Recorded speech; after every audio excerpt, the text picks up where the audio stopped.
Hi, I'm Mrs. Lawrence, and welcome to Introduction to Foods. Thank you for joining me today virtually. I'm super excited to be teaching your children how to cook in the kitchen, and I hope that they apply these skills at home with you.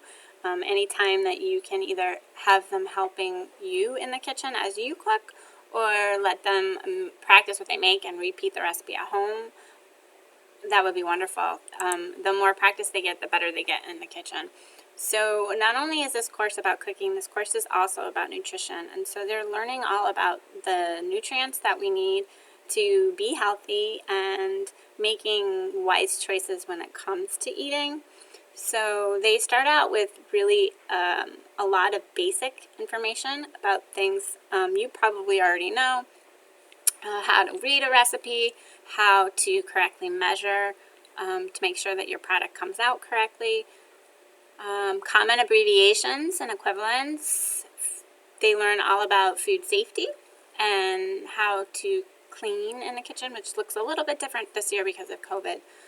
The course is based on Choose My Plate, so they go through each, they start out with the kitchen basic unit, but then they go through each unit learning the fundamentals of each part. So carbohydrates, for example, they'll learn about grains, they'll learn about carbs, what do they do, why are they good for you, how do you cook them, and the same thing down the line with protein and vegetables. So if they start saying, well, we never cook any meat, they may not start out right away with meat because we want to make sure that they do it the right way.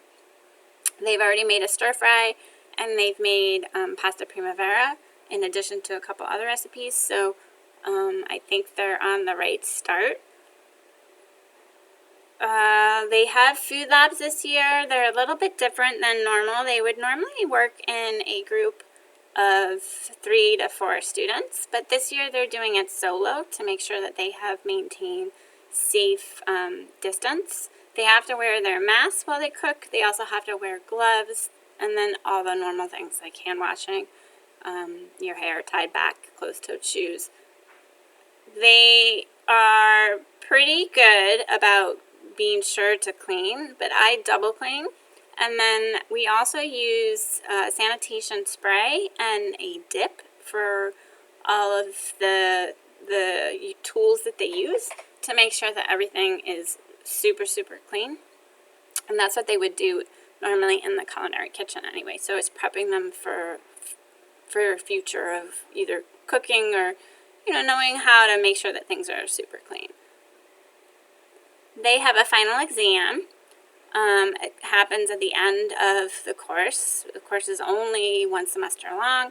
The final exams were 20% of their grade. It's an online exam. And they have usually I try not to give too much homework. I think in general, the work that I give is meant to be completed during the time that they have class. And when they're here in person, at least with the hybrid plan, they will be cooking pretty much every single time. At home, when they're working virtually, expect that your child is doing real classwork.